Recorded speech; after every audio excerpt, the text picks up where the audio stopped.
দেখে চলতে পারেন না? কেমন আছিস? এই কোনো রকমে চালাচ্ছি রে। তুই বল, তুই কবে ফিরলি ইউএস থেকে? তুই জানিস না কবে ফিরেছি আমি? 3 মাস।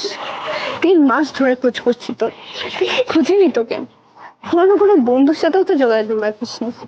কেন খেলছিস নিজের জীবনটাকে নিয়ে সান? কেন নিজেকে এক ঘরে করছিস? তুই এটা আমায় বলছিস?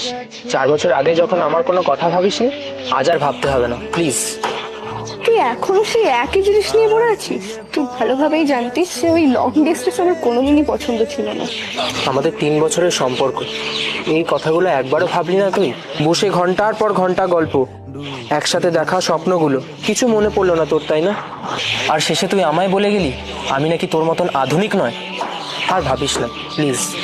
দেখ, আমি তো এখন ফিরেই এসেছি, আর আমি চাই আমাদেরকে আরেকটা সুযোগ দিতে। তাই তো 3 মাস ধরে পাগলের মতো খুঁজছি তোকে। আমরা তো আবার নতুন করে সব শুরু করতে পারি, বল? আমায় প্লিজ ক্ষমা কর। আমি জানি আমার অনেক ভুল আছে। অনেক নারী রূপসা, একটাই ভুল তো, তুই বড় দেরি করে ফেলিস। I am grown up.